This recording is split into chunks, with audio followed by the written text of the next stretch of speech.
So, I took a quick break, went into the store, got me some coffee, blanket out, and got a little nippy. Shoot. Just always be prepared. Gotta have your blanket, gotta have your wipes, stop playing. I'm gonna take a nap after I hang out with you guys. We're hanging. You know what I meant, right? Okay. Okay, so I want to do something and I will figure it out later. I'm planning I'm learning as I go. I'm going to move on to the next 5 verses. I don't know how I'm going to upload it and try to separate all of them.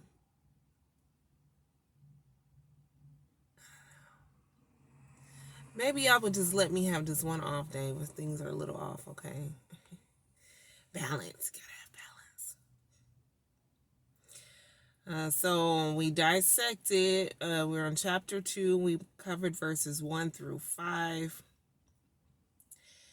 And now we're merging into 6 through 10. Okay, but a mist went up from the earth and watered the whole face of the ground. And the Lord formed man of the dust of the ground and breathed into his nostrils the breath of life, and then man became a living being. The Lord God planted a garden of eastward in Eden. The Lord God planted a garden eastward of Eden, and there he put the man whom he formed. And out of the ground the Lord made every tree grow that is pleasant to the sight and good for food. The tree of life was also in the midst of the garden, and the tree of knowledge of good and evil.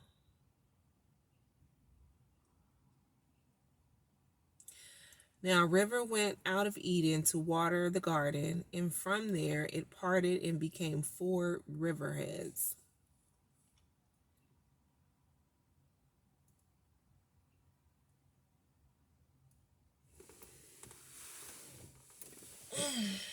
Okay, so I'm just thinking, the Garden of Eden, is this in heaven? Did I miss something?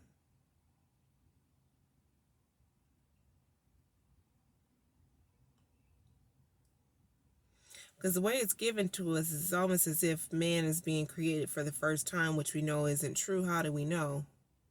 Because the Bible tells me. Oh, Whitney. Love you, Whitney.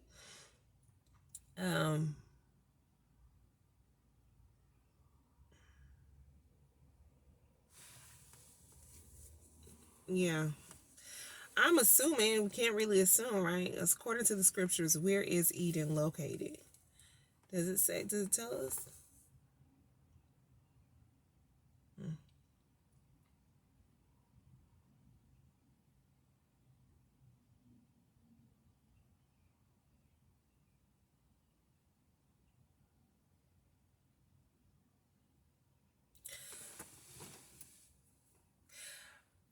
Something that crossed my mind, because I'm going so fast. Again, I sometimes I've read Genesis before, and going through it again, there's always new things being presented.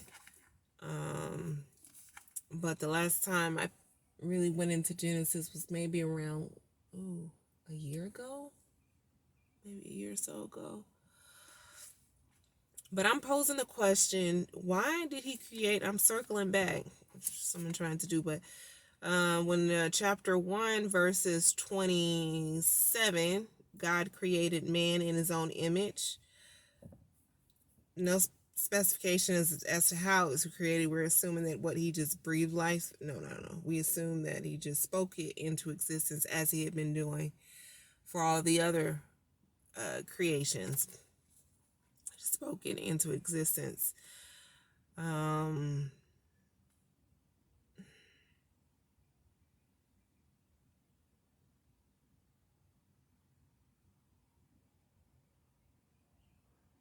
Why did he need to create men separately in this way? That's why I was assuming that maybe this guy, Adam, was created in heaven,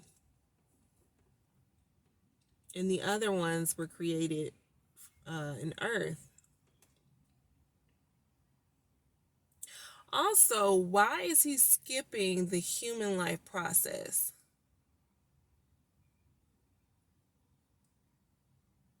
When they're being created, they're already in adult form. I just thought about like why. Hmm?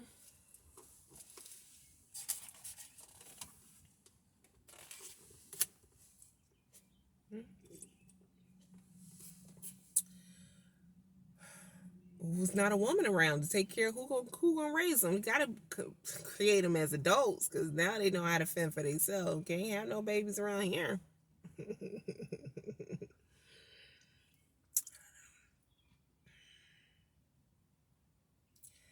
Yeah, so they're just adults. It made them that way. Told them to create.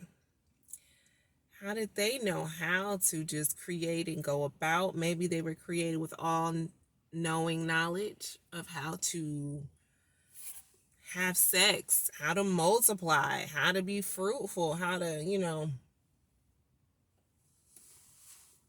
raise the children, work, how to. But it said in chapter 2 that up until that point, there was no one there to till the ground or to till the ground. So maybe they weren't working. What were they doing?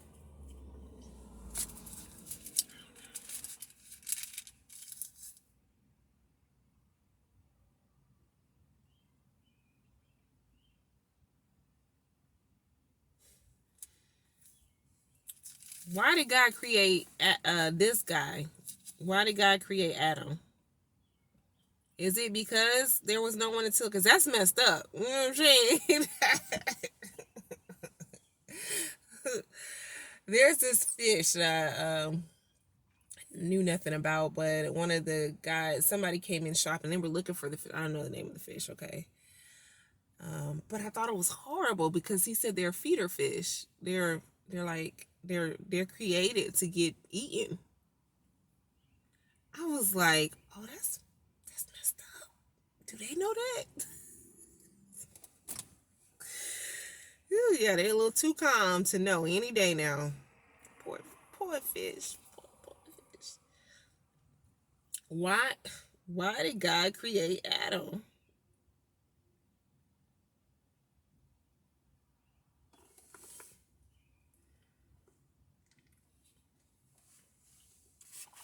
Right? And so at this point,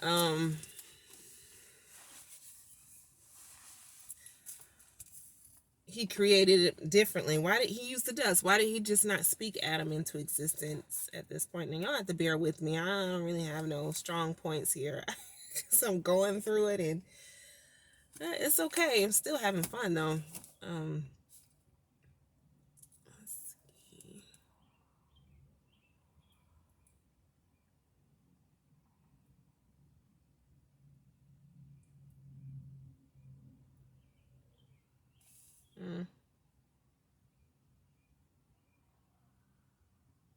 I mean, it's really detailed. 7, verse 7, chapter 2, verse 7.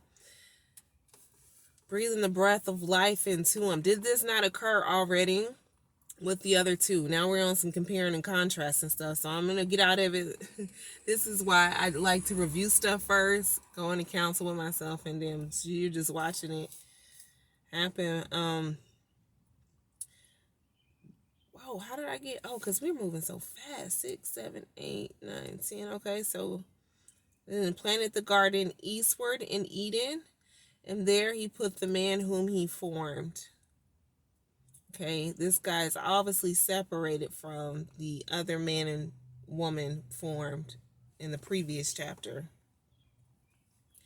out of the ground the Lord made every tree grow that is pleasant. It's almost like because he had already, the reiteration, it's got to stop. We already know he did the plants, and the trees and all, and all this went down in chapter 1, verses 11, 12. Right? Then he needed more light because he kept hovering and running into stuff. Remember, it said that.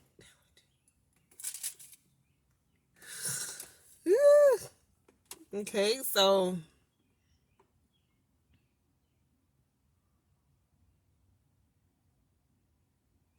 the tree of life was also in the midst of the garden, and the tree of knowledge of good and evil. So there were two trees, or is he saying that's what I got? Two trees created, 1 and 2.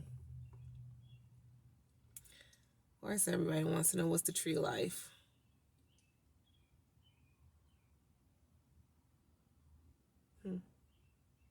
Good and evil. So as an ex-Christian, how are you viewing good and evil? My take on it, of course, is that we're all capable of doing. I don't consider it evil and good.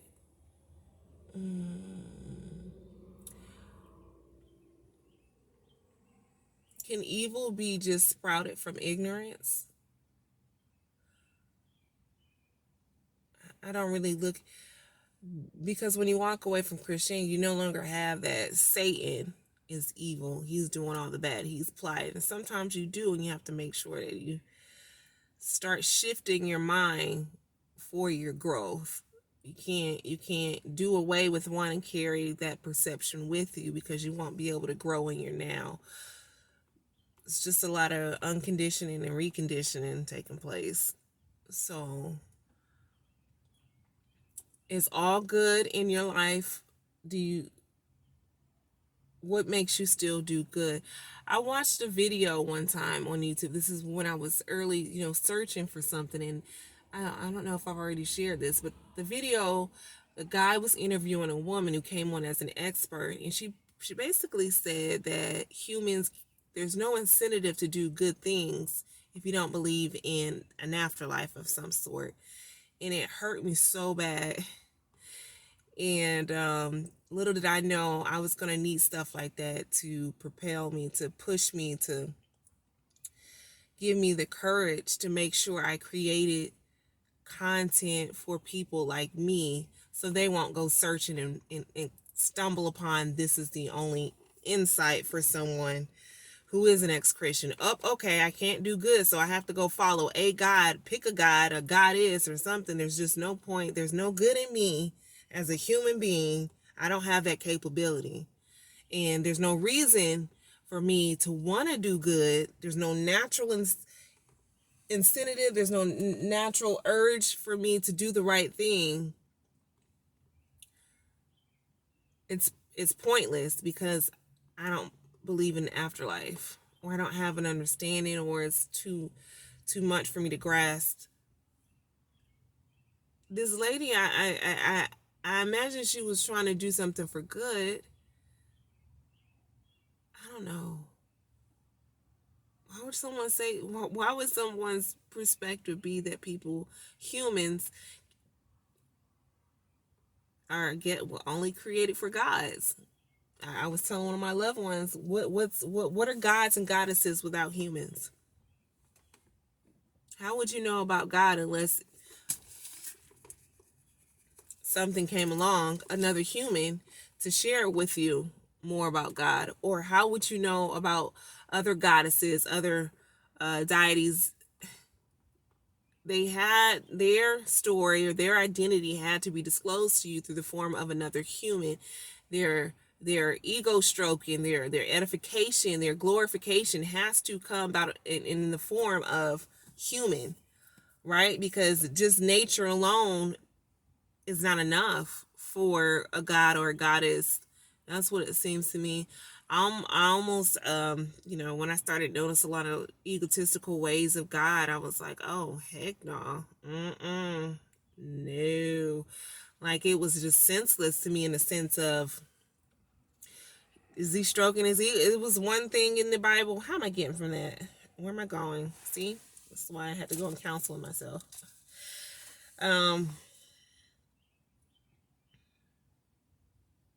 This tree of life, also in the midst of the garden, and the tree of knowledge, good and evil. That's where it came from, good and evil. Doing what's right.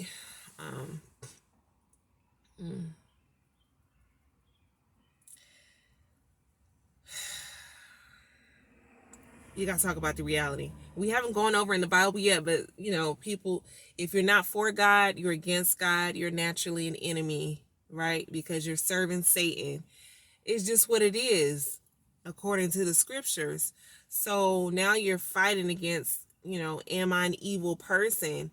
Or you're trying to keep that same thought process as far as sinning. So I'm a sinner because I'm always guilty. I'm always going to be guilty. I can't be good without God. I don't know how to do right.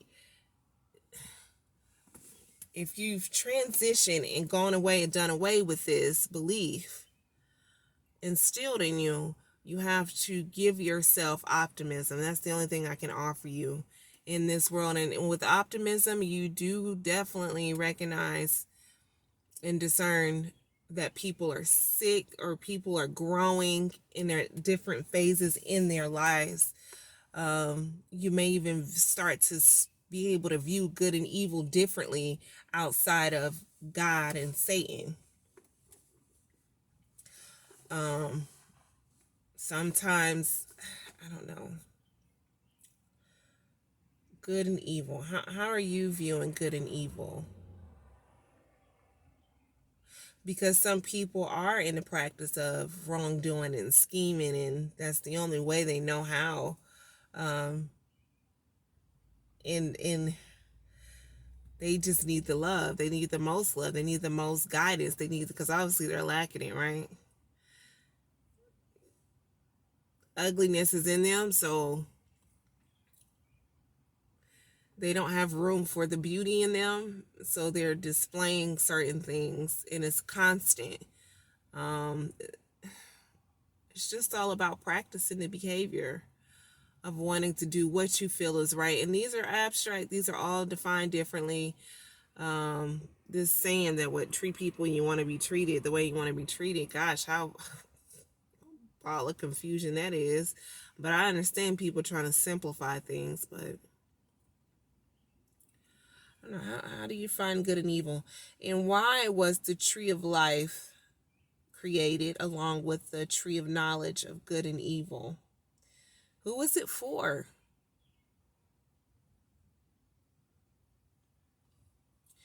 A river went out of Eden to the water. I just want to know geographics. Where's this? I know somebody knows this. Come on, scholar. Somebody put it in. Where's Eden? I love the details. You definitely want to know the credibility of the author. So what? Did God whisper this